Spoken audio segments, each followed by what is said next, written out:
झांक रहे हैं, जिसका नाम शायद बहुत कम लोगों ने सुना हो, पोगली। जी बिल्कुल, हमारे पास इस पर एक तफसीली तहरीर है, पोगली ज़बान, तारीख, तकसीम और तहफ़्फ़ुज़, और कोशिश करेंगे कि इसकी ख़ास तारीख, ज़बान के तौर पर इसकी जगह और आजकल इसके हालात को समझें। बिल्कुल। और देखिए, शुरू से ही एक दिलचस्प पहलू सामने आता है। मतलब माहिरीन में इस बात पर इत्तेफाक नहीं कि ये है क्या। अच्छा, क्या ये कश्मीरी का ही एक अंदाज है या मगरबी पहाड़ी ज़बानों में से एक अलग ज़बान? जॉर्ज ग्रियर्सन जैसे पुराने माहिरीन ने तो इसे डार्डिक ग्रुप में रखा था। डार्डिक? जी, यानी इन ज़बानों के साथ जो मजीद शुमाल में बोली जाती हैं और वो अपने पहाड़ी पड़ोसियों से अलग समझी जाती थी, मगर बाद के माहिरीन इसे कश्मीरी या मगरबी पहाड़ी के ज़्यादा करीब देखते हैं। अच्छा, तो ये मामला सीधा नहीं है। ये ज़बान बुनियादी तौर पर ज़िला रामबन की पोगल और परिस्तान वादियों में बोली जाती है ना? जी हाँ, बिल्कुल वहीं। और कश्मीरी से इसका ताल्लुक भी गहरा है, ये बात अहम है। कितना गहरा?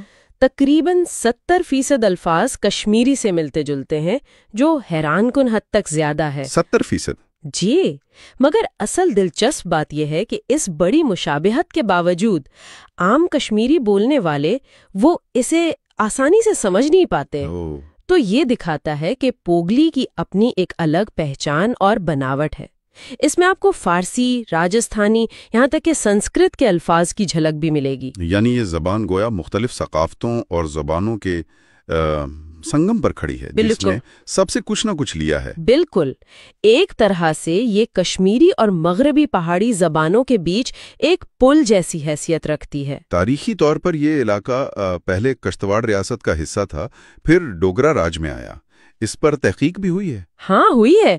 टी ग्रैहम बेली जैसे इब्तदाई मुहक्किकीन थे, फिर पीटर हुक ने भी उन्होंने इसके नहफ पर काम किया, यानी ये समझने की कोशिश की कि पोगली में अल्फाज मिलकर जुमले कैसे बनाते हैं। अच्छा। और हाल ही में परताम कृष्णन कोल और मुनीरा फातिमा जैसे मकामी स्कॉलर्स ने भी इस पर तवज्जो दी है। इसकी तारीख तो वाकई दिलचस्प है, लेकिन आज ये बोली कहाँ जाती है और वहाँ के लोगों के लिए क्या मायने रखती है? देखिए, बुनियादी तौर पर तो ये रामबन की पोगल परिस्तान तहसील के गांव में ही बोली जाती है। पोगल, परिस्तान, अखराल वगैरह। ठीक।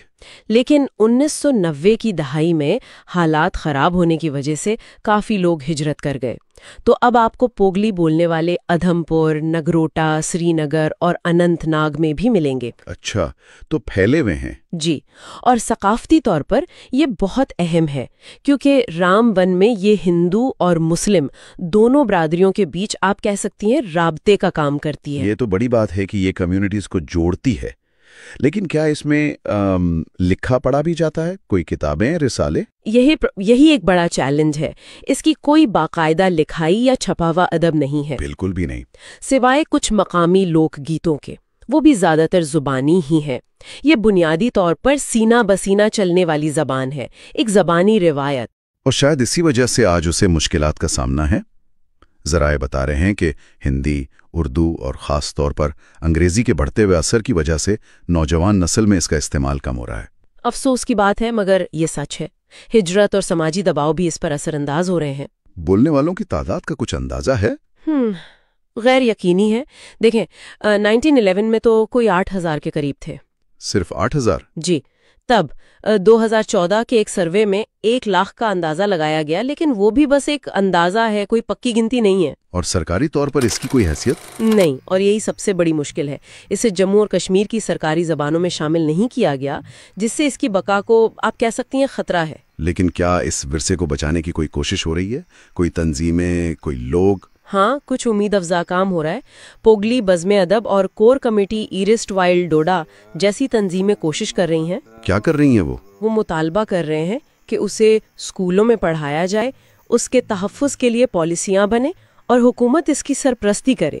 मीडिया का कोई किरदार? जी, दी चिनाब टाइम्स जैसा मकामी मीडिया भी पोगली और दूसरी छोटी जबानों को खबरों और सकाफती प्रोग्रामों के जरिए जिंदा रखने की कोशिश कर रहा है। ये एक अच्छी बात है। तो खुलासा यह है कि पोगली एक मुनफरिद ज़बान है ना, चिनाब वादी की तारीख और रंगारंगी सकाफत की निशानी। बिल्कुल, ये कश्मीरी और मगरबी पहाड़ी ज़बानों के दरमियान एक पुल जैसी है, मगर उसे ख़त्म होने का ख़तरा लाहक है और उसे बचाने की कोशिशें जारी हैं। जी। और ये देखना वाकई गौर तलब है कि कैसे एक छोटी ज़बान बड़ी ज़बानों के बीच अपनी शनाख्त कायम रखने की कोशिश कर रही है اور آج کے دور کے دباؤ کا سامنا کر رہی ہے۔ بالکل، یہ صرف مقامی مسئلہ نہیں لگتا۔ جی نہیں، دنیا بھر کے ماہر لسانیات بھی اب اس میں دلچسپی لے رہے ہیں، جو ہمیں سوچنے پر مجبور کرتا ہے۔ جب کسی زبان کا اپنا لکھا ہوا رسم الخط نہ ہو، کوئی معیار نہ ہو اور نہ ہی اسے سرکاری سرپرستی حاصل ہو، تو کیا صرف زبانی روایت اور کمیونٹی کی اپنی کوششیں اس ڈیجیٹل دور میں پوگلی جیسی زبان کی منفرد شناخت کو بچانے کے لیے کافی ثابت ہوں گی؟ یہ ایک بہت بڑا سوال ہے جس کا جواب وقت ہی دے گا۔